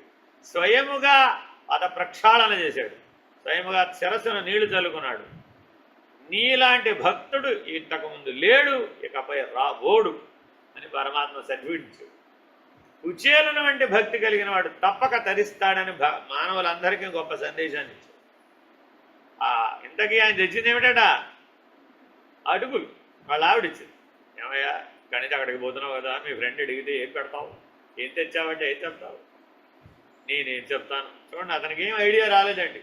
నేనేం చెప్తాను, నువ్వేమన్నా ఇష్టం పట్టుకో. ఆవిడ ఇల్లు అంతా వెతికినది, ఇంటూ ఏమీ లేవుడు, అంతా పూర్ణమే. పూర్ణమా శూన్యమా? ఆ రెండు ఒకటే. అప్పుడు ఆవిడ ఎక్కడో పిడిగడు అటుకులు మిగిలితే ఆ పిడిగడు అటుకులు మూట కట్టి, ఆ పిడిగడు అటుకులు మూట కట్టుకుని, చెంగును మూట కట్టుకుని ఇక్కడ దాచుకుని నిదానంగా, మరి అక్కడ చూస్తే అంత వైభోగం కదా, అంత వైభోగంలో సిగ్గుపడుతూ వాటిని దాచుకున్నాడు అంటాడు భాగవతం. కుచేలోపాఖ్యానం చదివితే, అందుకే భాగవతం చదవాలండి. చిన్నప్పుడు చదివితే దాని యొక్క అద్భుతం వేరు, పెద్దయినాక చదివితే దానిలో ఉన్న అద్భుతం. చిన్నప్పుడు చదివితే భక్తి బాగా బలపడుతుంది, పెద్దయినాక చదివితే జ్ఞానం బలపడుతుంది. ఆ భాగవతం, సంస్కృత భాగవతం అంతా జ్ఞానం అండి. వ్యాస మహర్షి రాసి ఒక్కసారన్నా మానవ జీవితంలో తప్పక సంస్కృత భాగవతం అందరూ చదవాలి. జ్ఞానం జ్ఞానం అని బలవరించే వాళ్ళందరూ తప్పక చదవాలి. తత్వమసి మహావాక్యం అన్న వాళ్ళు అందులో గ్యారంటీగా చదవాలి. ఆ భాగవతం చదివితే అసలు నిన్ను నువ్వు ఎలా తీర్చిదిద్దుకోవాలో తెలుసు. ఒక్కొక్క ఉపాఖ్యానంలో ఒక గొప్ప లక్షణాన్ని వ్యాస భగవానుడు చెప్తాడు అనమాట. ఎలా ఉంటే నిన్ను పరమాత్మ చూపు నీ మీద పడుతుంది, పరమాత్మ కటాక్షానికి నీకు అర్హత ఎలా వస్తుంది, స్వయంగా పరమాత్మ నిన్ను సత్కరించే దశ ఎట్లా వస్తుంది ఈ కుచేలోపాఖ్యానంలో. మిగిలిన ఎన్నో భాగవతోపాఖ్యానాలు ఉన్నాయి. గజేంద్రోపాఖ్యానం, ప్రహ్లాదోపాఖ్యానం, ధ్రువోపాఖ్యానం, అంబరీషోపాఖ్యానం, ఇలా చాలా ఉంటాయి. బలి, ఇలా ఎంతమంది ఉన్నారండి. భగవంతుడి చేత ఉద్ధరించబడ్డ వాళ్ళు చాలామంది ఉన్నారు. రాక్షసులు ఉన్నారు, దేవతలు ఉన్నారు, మానవులు ఉన్నారు, పశుపక్ష్యాదులు ఉన్నాయి. ఎన్ని ఉన్నా కుచేరుడికి దక్కినటువంటి ఆ విధానం ఎవరికి దక్కలేదు, ఇంతవరకు ఎవరికి దక్కలేదు, ఇకపై దక్కబోదు కూడా. ఏమిటంటే ఆయనలో ఉన్న ఒకే ఒక గొప్ప లక్షణం దీనత్వం. అంతే, ఒక్క దైవీ లక్షణం చాలు. అందుకని భగవాన్ బాబా వారు అంటారు, ఎన్నో కష్టపడి 450 సంపాదించమాకయ్యా బాబు. దైవాసుర సంపత్ విభాగ యోగంలో 26 దైవీ లక్షణాలు చెప్పాడుగా పరమాత్మ. ఒక్కటి సంపాదించు, ఒక్క దైవీ లక్షణంలో 100కి 1000 మార్కులు వచ్చేట్టుగా ఉండు చాలు. బాబావారు పోని 26 నీ చేత కాదు పోని. సత్య, ధర్మ, శాంతి, ప్రేమ, అహింస, ఈ 5 దైవీ లక్షణాలు. ఇవే మానవతా లక్షణాలు కూడా. ఇవి లేదే మానవత్వం లేదు, ఇవి లేదే దైవత్వం లేదు. కాబట్టి నీ చేతనైతే 5 ఆచరించు, చేత కాదనుకో ఒక్కడు ఆచరించు, ఒక్కడన్నా సరిగా ఆచరించు. ఎంత ఆచరించాలట? భగవంతుడి దృష్టి నీ మీద పడేడంత. దానికి ఉపమానం చెప్పారండి. మీరందరూ ఇక్కడ 1,00,000 మంది వచ్చారు ఇప్పుడు జన్మదినానికి. మీరు నా చూపులో పడాలన్నా, నన్ను మీరు చూడాలనా? దేనికోసం వచ్చారు మీరంతా? రెండు జరుగుతాయి ఇప్పుడు. అక్కడ మీరు నన్ను చూడడం జరుగుతుంది, నేను మిమ్మల్ని. దీంట్లో మీ అపేక్ష ఏది? నా చూపు మీ మీద పడితే బెటర్ అంటారా, మీరు నన్ను చూస్తే బెటర్ అంటారా? బాబా వారు కనబడితే చాలనుకునే వాళ్ళు అప్పుడు ఉన్నారండి. ఎందుకని? ఎక్కడ చూసినా జనాలే. అసలు ఆయన ఎక్కడున్నారో వెతకాలి. ఈ ఎర్రంగి ఆయన ఎక్కడున్నాడో బాబు అని వెతుకోవాలి. అక్కడెక్కడో దూరంగా చిన్న చుక్కలాగా కనబడదు అంత మందిలో. మరి ఇప్పుడు ఆయన చూపు నీ మీద పడేదట వాళ్ళు అనుకుంటావా లేదా? ఎందుకని? మరి గణేష్ గేట్ దగ్గర నుంచి క్యూ ఎయిర్పోర్ట్ దాకా ఉండేది లోపలికి వెళ్ళడానికి. రోడ్డంతా క్యూ అక్కడ దాకా ఉండేది. మనం క్యూలో నిలబడాలంటే ఎయిర్పోర్ట్ దగ్గర నిలబడాలి. లోపలికి ఎప్పటికి వెళ్తామంటే తెలియదు ఎప్పటికి వెళ్తాం. 24 గంటల్లో దర్శనం ఉండేది. 24 గంటలు గేట్లు ఓపెనే. 24 గంటల గేట్లు ఓపెన్ వీడు అసలు లోపలికి వెళితేగా. అలాంటి పరిస్థితులు ఉండేవి జన్మదినోత్సవానికి. మరి ఇప్పుడు లోపలికి వెళ్ళేది ఎప్పుడు, ఆయన నువ్వు చూసేది ఎప్పుడు, ఆయన చూపు నీ మీద పడేది. కానీ ఎంతమందో దీనుల మీద ఆయన చూపు పడింది. ఆయన చూపు పడ్డ ప్రతివాడు కూడా ఉద్ధరించబడ్డాడు. మనం చూసిన వాళ్ళం చాలామంది ఉన్నాం. కానీ మనం అభిమాన త్యాగం చేయలేదు కాబట్టి, కర్తృత్వ త్యాగం చేయలేదు కాబట్టి మనం వారిని చూసినా ఏం ప్రయోజనం కాదు. కాబట్టి ఎప్పటికైనా ఈశ్వర కటాక్షం, సద్గురు కటాక్షం మన మీద పడేటట్లుగా మనం దీనులమై జీవించాలట. ఇట్టి దైన్యమే భగవంతునకు ప్రియమైనది. దైవ ప్రాప్తికై సదా పరితపించు దీనుడు, దేహాభిమానరహితుడు, భగవానునకు అత్యంత ప్రియుడు. हरिः ओं श्रीगुरुभ्यो नमः हरिः ओं पूर्णमदः पूर्णमिदं पूर्णात् पूर्णमुदच्यते पूर्णस्य पूर्णमादाय पूर्णमेवावशिष्यते ॐ तत्सत् ॐ शान्ति शान्ति शान्तिः हरिः ओं श्रीगुरुभ्यो नमः हरिः ओं नारायण आत्मज्योति नमो परमात्मज्योति नमो आत्मज्योति नमो परमात्मज्योति नमो अखंड ज्योति नमो मम जीवन ज्योति नमो अखंड ज्योति नमो मम जीवन ज्योति नमो अंतर्यामि नमो श्री सद्गुरु साई नमो अंतर्यामि नमो श्री सद्गुरु साई नमो आत्मज्योति नमो परमात्मज्योति नमो आत्मज्योति नमो परमात्मज्योति नमो अखंड ज्योति नमो मम जीवन ज्योति नमो अखंड ज्योति नमो मम जीवन ज्योति नमो अंतर्यामि नमो श्री सद्गुरु साई नमो अंतर्यामि नमो श्री सद्गुरु साई नमो आत्मज्योति नमो परमात्मज्योति नमो आत्मज्योति नमो परमात्मज्योति नमो।